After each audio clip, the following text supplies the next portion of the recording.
Okey, bismillahirrahmanirrahim. Assalamualaikum warahmatullahi wabarakatuh. Okey, apa khabar semua anak-anak murid Ustazah? Okey, Ustazah doakan semua berada dalam keadaan yang sihat walafiat dan dilindungi oleh Allah lah. Jadi insya-Allah sebelum kita mulakan pembelajaran kita pada hari ini, kita buka kelas kita dengan Ummul Kitab Al-Fatihah. A'udzu billahi minasyaitonir rajim. Bismillahirrahmanirrahim. Alhamdulillahi rabbil alamin. Ar-Rahmanir Rahim. Maliki yaumiddin. Iyyaka na'budu wa iyyaka nasta'in. Ihdinas siratal mustaqim. Siratal ladzina an'amta 'alaihim ghairil maghdubi 'alaihim waladdallin. Amin. InsyaAllah. Jadi insyaAllah hari ini Ustazah akan sambung bagi pembelajaran tajwid yang mana kita akan masuk pada hari ini tentang tajuk tanwin. Okey, tanwin. Okey, jadi insya-Allah murid-murid semua bolehlah rujuk pada buku teks muka surat 27 ataupun boleh tengok pada skrin yang Ustazah paparkan. Yang mana tanwin ni bermaksud pada bahasa ialah baris dua. Baris dua. Dan pada istilah ialah baris dua yang berasal daripada bunyi huruf nun sakinah ditulis dengan bentuk baris dua di atas, dua di bawah dan dua di hadapan. Yang ni Ustazah tahu anak-anak murid semua pernah belajar pada masa anak-anak murid semua darjah 1 dulu kan. Jadi Ustazah hanya mengulang kembali supaya anak murid lebih jelas dan lebih faham lah insya-Allah. Okey, jadi yang pertama tadi kita tengok dua di atas yang kita panggil dia fathatani, dua di bawah kasratani dan dua di hadapan dommatani. Fathatani, kasratani dan dommatani. Okey. Jadi yang pertama sekali kat sini saya nak tunjukkan ialah bentuk tanwin yang mana bentuk tanwin berbeza-beza dalam resam Uthmani seperti berikut. Tanwin di atas ada dua jenis ataupun dua bentuk yang mana fathatani.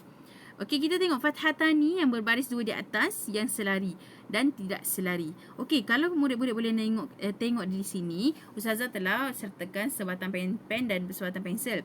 Yang mana Ustazah nak buat perbezaan di sini iaitu tanwin selari. Okey, selari, bila mana selari, baris tersebut adalah sama walaupun condong, baris tersebut dalam kedudukan yang sama. Dan bila mana tidak selari, baris yang condong ini akan sedikit berbeza. Nampak? Daripada selari pergi ke tidak selari. Ini dipanggil fathatani. Cuba sebut. Fathatani. Okey, baris dua di atas. Itu yang pertama sekali. Yang kedua ialah yang mana Ustazah nak tunjukkan pula. Tanwin di bawah ada dua jenis pula. Sama juga sebenarnya.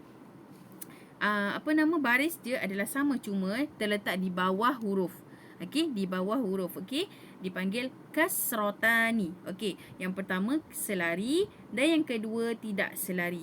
Selari dan tidak selari. Nanti kita akan tengok bagaimanakah cara bacaan bagi tanwin-tanwin tersebut. Okey, seterusnya ialah bagi baris tanwin di hadapan ada dua jenis dan bentuk yang mana berbentuk dua waw yang diterbalikkan. Nampak? Dua bentuk waw diterbalikkan ataupun kita lebih kenal dia seolah-olah nombor 6 dan nombor 9.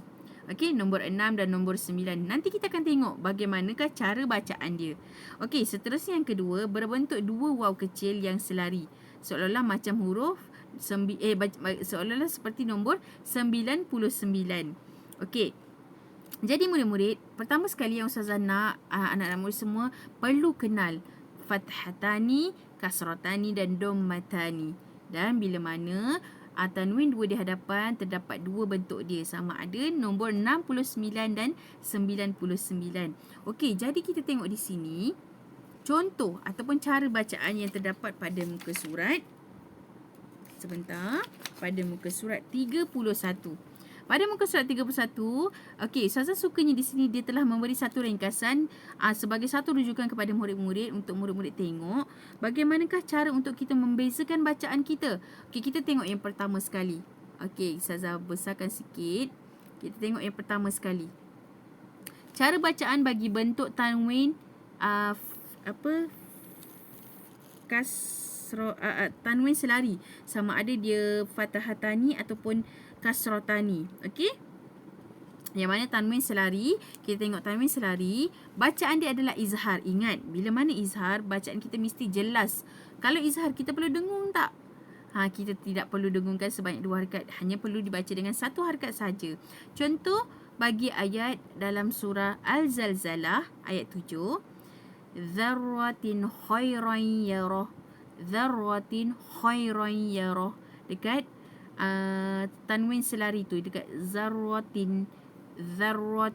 Okey, kita tengok dekat situ. Ustazah tak ada pensel lah kat sini. Kalau Ustazah dapat keluarkan pensel, boleh Ustazah bulatkan kan.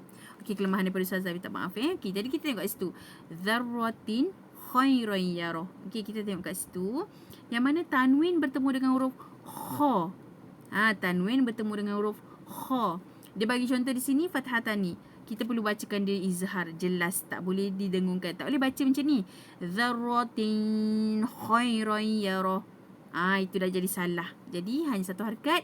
Dzarratin khairan yarah. Ingat, bila mana tanwin selari yang berbaris fathatani dan kasratani, berbaris selari, dia mesti dibacakan dengan izhar. Kalau 2 baris yang macam ni sama ni, kita bacakan dengan izhar, dengan jelas. Tak boleh dengung-dengung, okey?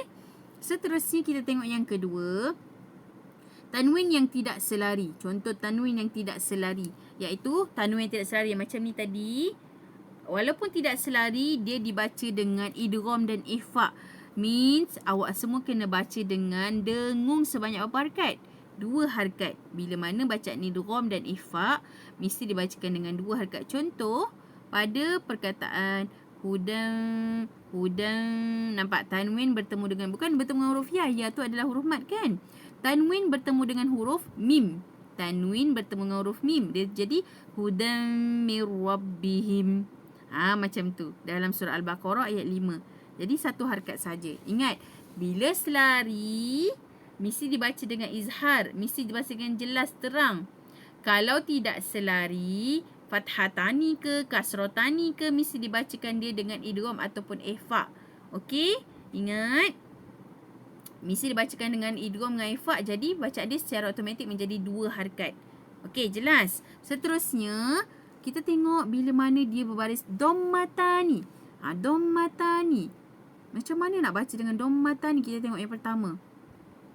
Berbentuk 2 waw yang diterbalikkan, 6 dengan 9 tadi. Macam mana cara nak baca 6 9? 6 dan 9 tadi dibaca dengan bacaan izhar. Maksudnya bila kalau 6 9, 6 9 tak boleh dibaca dengung. Macam ni contoh. Kullun amana billah. Kullun amana billah. Jadi bacaan dia 1 harakat je. Kullun amana billah. Terus je dalam surah Al-Baqarah ayat 285 kan. Dia bagi contoh, satu contoh di situ. Ingat, kalau tanda yang selari macam ni tak boleh dibaca dengung, mesti baca izhar. Tak kisah dia fathah tani ataupun kasrah tani. Seterusnya dommatani yang 69 tu pun, 69 tu pun tak boleh dibaca dengan dengung, mesti dibaca dengan izhar, 1 harakat. Okey. Seterusnya yang terakhir ialah berbentuk 2 waw kecil yang selari macam 99 tu.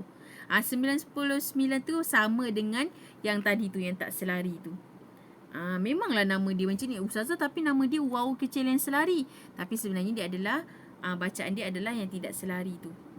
Yang macam ni tadi, yang kawan dia tu yang tak selari. 99 ni dibaca dengan idgham dan ikhfa. Contoh sinatun wala naum. Tadi kat atas dibaca kullun amana billah. Yang ni bacaan dia sinatun wala naum. Okey, boleh. Jadi kat sini Ustazah nak anak-anak murid semua dapat Ustazah harap anak-anak murid semua dapat faham serba sedikit tentang tanwin yang berbaris fathatani, kasratani, dommatani yang tidak selari dan selari. Selari dan tidak selari. Dah boleh faham. Ingat, bila mana kalau dia tidak selari, yang selari tu yang sama tu, tapi kena baca izhar. Kalau yang tak selari tu kena baca dengan dengung, ikhfa ataupun idgham. Okey, jelas. Kalau 69 macam mana bacaan dia? Kena dengung ke tak? Tidak perlu didengungkan sebab dia izhar. Kalau 99 macam mana bacaan dia? Mesti didengungkan sebab dia ifak dan izhar. Jadi murid-murid semua, Ustazah rasa itu saja perkongsian untuk tanwin dulu hari ini. Dan Ustazah harap murid-murid semua boleh buat sedikit ulang kaji, terutama daripada bahagian depan tu kan. Bagaimana, berapa cara bacaan bismillah dan al-fatihah, bismillah dan ta'awuz, isti'azah. Okey, apa surah yang haram dibaca bismillah. Ustazah bagi hint ke ni? Tak adalah.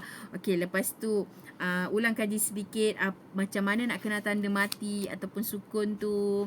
Lepas tu cara bacaan bagi tanda bulat dan bujur macam mana. Okey, buat sedikit ulang kaji untuk persediaan peperiksaan pada masa akan datang. Jadi Ustazah tak nak bagi latihan hari ni, sedikit penerangan daripada yang Ustazah nak ajar hari ni, dan murid-murid diminta untuk membuat sedikit ulang kaji supaya peperiksaan nanti dapat dibuat dengan lancar. Okey, jadi sekian saja perkongsian daripada Ustazah pada hari ini. InsyaAllah kita berjumpa lagi pada masa akan datang. Sekian, wabillahi taufiq wal hidayah. Wassalamualaikum warahmatullahi wabarakatuh.